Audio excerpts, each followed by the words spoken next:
Helsinki when the president stood next to Vladimir Putin and questioned his own intelligence agencies.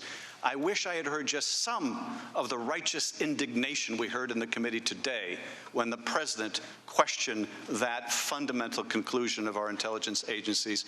But of course, they were silent when the president said that. They'll show indignation today, but they will cower when they hear the president questioning the very conclusions that our intelligence community has reached. But we saw something interesting also today. My colleagues sought to use you, Dr. Hill, to besmirch the character of Colonel Vindman. And I thought this was very interesting. It certainly wasn't unexpected, but it was very interesting for this reason. They didn't really question anything Colonel Vindman said. After all, what Colonel Vindman said is what you said. He was in that July 10th meeting. He heard the same quid pro quo, the same comments by Sondland. If you want this meeting, Ukrainians, and we have an agreement about this, you gotta announce you're gonna do these investigations. They heard the same quid pro quo that you did. So why are they smearing him? Mr. Holmes, you testified just as Vindman said, Colonel Vindman said, that he warned Zelensky about getting involved in U.S. politics. They don't question that. They didn't take issue with that. So why smear this Purple Heart recipient? Just like the smear of Ambassador Yovanovitch, it's just gratuitous. They don't question the facts. It's just gratuitous. The attack on you, Mr. Holmes, that you were indiscreet in mentioning this conversation to others. Well, I think you're quite right. The indiscretion is when an ambassador to the EU calls the president on an insecure line in a country known for Russian telecommunications and eavesdropping. That's more than indiscretion. That's a security risk. But why attack you, Mr. Holmes? They didn't question anything you said. They didn't question what conversation you overheard. Ambassador Sondland, indeed, didn't question what you said. He acknowledged that the one thing the president wanted to know the day after that conversation with Zelensky was, is he going to do the investigations? And Sondland said, yes, he'll do anything you ask. They don't question that. So why attack you? They didn't question your testimony when you said, and I think you asked, Ambassador Sondland, does Donald Trump give a blank, and I would like to use the word here, about Ukraine? And he said, he doesn't give a blank about Ukraine. He only cares about the big stuff. And you said, well, there's some big stuff here. Ukraine's at war with Russia. That's kind of big stuff. And his answer was, no, no, no, no, no. He cares about the big stuff that matters to him, his personal interests, like the Biden investigation that Giuliani wants. I mean, one question posed by your testimony, Mr. Holmes, is what do we care about? Do we care about the big stuff, like the Constitution, like an oath of office, or do we only care now about party? What do we care about? But let's go beyond your testimony today. Let's look at the bigger picture. What do we know now after these depositions, these secret depositions?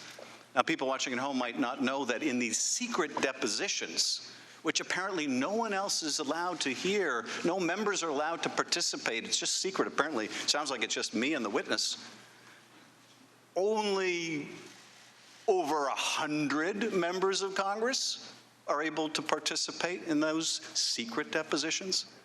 And the minority was just so unable to participate, they got the same time they got in these open hearings. It was the same format. That was the secret star chamber that you've been hearing so much about. So what have we learned through these depositions and through the testimony? Because so much of this is really undisputed. We learned that a dedicated public servant named Marie Yovanovitch, known for fighting corruption, widely respected throughout the diplomatic corps, was ruthlessly smeared by Rudy Giuliani, by the president's own son, by their friends on Fox Primetime, and a whole host of other characters. Her reputation was sullied so they could get her out of the way, which they did. And you're right, it was gratuitous. The president could have gotten rid of her anytime he wanted, but that's not enough for this president.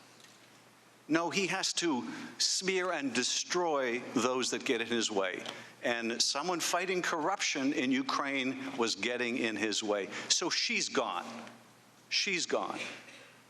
And this makes way almost immediately thereafter. She leaves, the three amigos come in. The three amigos, two of whom never made the connection that Burisma means Biden. It took Tim Morrison all of 30 seconds on Google to figure that out. But we're to believe, I guess, that in all the companies in all the world, that Rudy Giuliani just happens to be interested in this one? That's absurd. The interest, of course, was in an investigation of Donald Trump's rival, the one that he apparently feared the most. And they were willing to do whatever was necessary to get Ukraine to do that dirty work, to do that political investigation.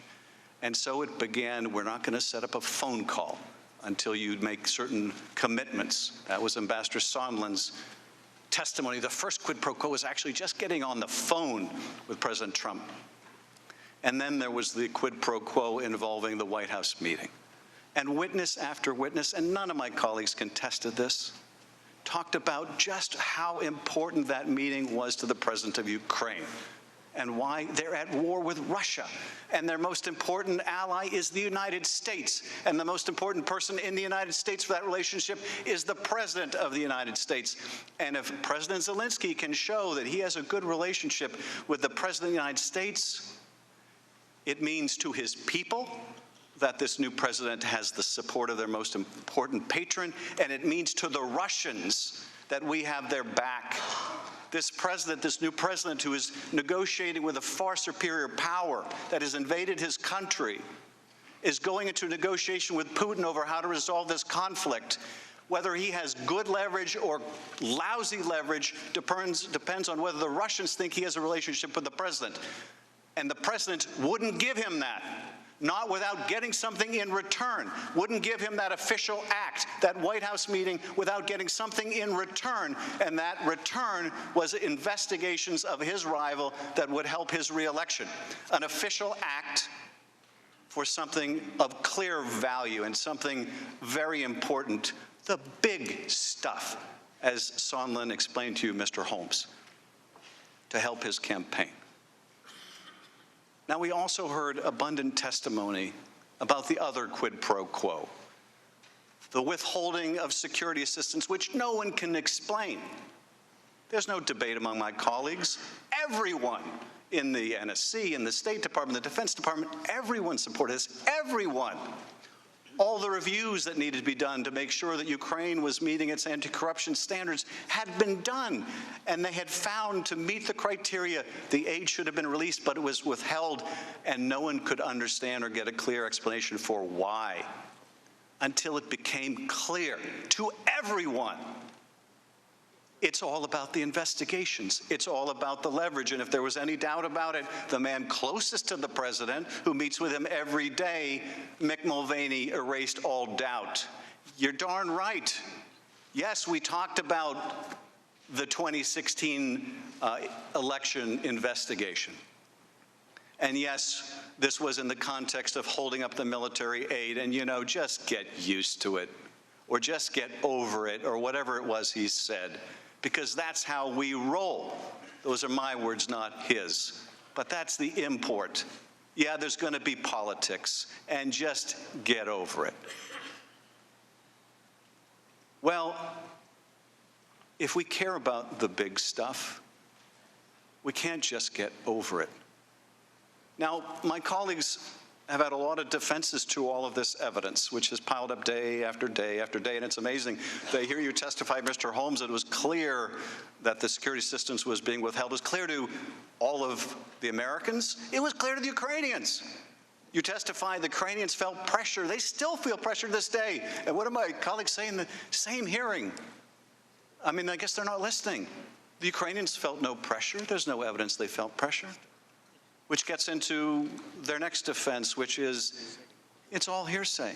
It's all hearsay. Now, most of my colleagues, I guess, are not lawyers. Lawyers out there understand just how wrong they are about what hearsay is, but let's just discuss this in terms that all people can understand. The impression they would have you take from it's all hearsay is because we in this committee were not in that wardroom with you, Dr. Hill. We were not in that meeting earlier with Dr. Bolton, that because we're not in the room, it's all hearsay. After all, you're relating what you heard and you're saying it, so it must be hearsay, and therefore, we don't really have to think about it, do we? We don't have to consider that you have direct evidence that this meeting in the White House was being withheld because the president wanted these meetings, these investigations. We can't accept that. Well, if that were true, you could never present any evidence in court unless the jury was also in the wardroom. That's absurd. They don't accept the documentary evidence, all the text messages about quid pro quos, and are we really saying, and that's crazy, and if my worst nightmare is the Russians will get it and I'll quit. They don't accept the documents, the few documents that we have from the State Department that weren't produced, by the way, by the State Department, where Sondland communicates directly with the Secretary of State about this investigative interest of the president. And they don't accept the documents either. I guess the documents are also hearsay. Now, it might be a little more convincing if they were joining us in demanding that the documents be produced, but of course they're not. And we know why not. Because the documents are like that one we saw on the screen. They implicate others, including Secretary Pompeo. So of course, Donald Trump and Secretary Pompeo don't want us to see those documents. But apparently it's all hearsay. Even when you actually hear the president, Mr. Holmes, that's hearsay. We can't rely on people saying what the president said. Apparently we can only rely on what the president says, and there, we shouldn't even rely on that either. We shouldn't really rely on what the president said in the call record. We should imagine he said something else. We should imagine he said something about actually fighting corruption, instead of what he actually said, which was, I want you to do us a favor, though. I want you to look into this 2016 CrowdStrike conspiracy theory, and I want you to look into the Bidens. I guess we're not even supposed to rely on that because that's hearsay. Well, that's absurd. That would be like saying you can't rely on the testimony of the burglars during Watergate because it's only hearsay. Or you can't consider the fact that they tried to break in because they got caught. They actually didn't get what they came for, so, you know, kind of no harm, no foul. That's absurd. That's absurd. But the other defense, besides it failed, the scheme failed, they got caught, the other defense is the president denies it. Well, I guess that's case closed, right? The president says, really quite spontaneously, it's not as if he was asked in this way, no quid pro quo. What do you want from Ukraine? No quid pro quo. This is the I'm not a crook defense. You say it, and I guess that's the end of it. Well, the only thing we can say is that it's not so much that this situation is different in terms of Nixon's conduct and Trump's conduct.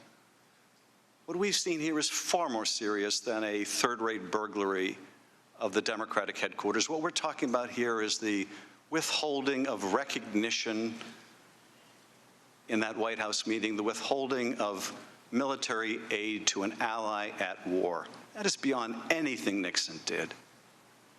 The difference between then and now is not the difference between Nixon and Trump. It's the difference between that Congress and this one. And so we are asking, where is Howard Baker? Where is Howard Baker? Where are the people who are willing to go beyond their party, to look to their duty? I was struck by Colonel Vinsman's testimony because he said that he acted out of duty. What is our duty here? That's what we need to be asking, not using metaphors about balls and strikes or our team and your team. I've heard my colleagues use those metaphors. This should be about duty. What is our duty? We are, and this gets to Mr. Heck's point, we are the indispensable nation. We still are. People look to us from all over the world. Journalists from their jail cells in Turkey, the victims of mass extrajudicial killing in the Philippines, people who gathered in Tahrir Square wanting a representative government, people in China who are Uyghurs, people in Ukraine who want a better future. They look to us. They're not going to look to the Russians. They're not going to look to the Chinese. They can't look to Europe with all its problems.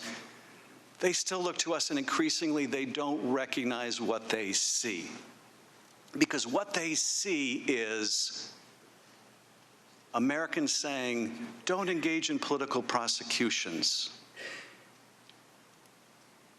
And what they say back is, oh, you mean like the Bidens and the Clintons that you want us to investigate? What they see, they don't recognize. And that is a terrible tragedy for us, but it's a greater tragedy for the rest of the world. Now, I happen to think that when the founders provided a mechanism in the Constitution for impeachment, they were worried about what might happen if someone unethical took the highest office in the land and used it for their personal gain and not because of deep care about the big things that should matter, like our national security and our defense and our allies and what the country stands for. I happen to think that's why they put that remedy in the Constitution. And I think we need to consult our conscience and our constituents and decide whether that remedy is appropriate here, whether that remedy is necessary here.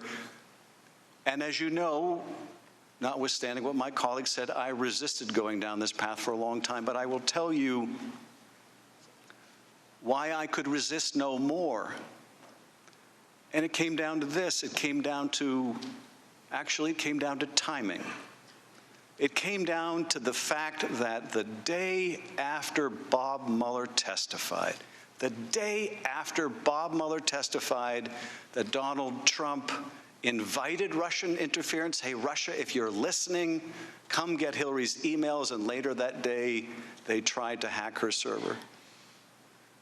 The day after he testified that not only did Trump invite that interference, but that he welcomed the help in the campaign, they made full use of it, they lied about it, they obstructed the investigation into it, and all this is in his testimony and his report. The day after that, Donald Trump is back on the phone asking another nation to involve itself in another U.S. election. That says to me, this president believes he is above the law, beyond accountability. And in my view, there is nothing more dangerous than an unethical president who believes they are above the law. And I would just say to people watching here at home and around the world, in the words of my great colleague, we are better than that. Adjourned.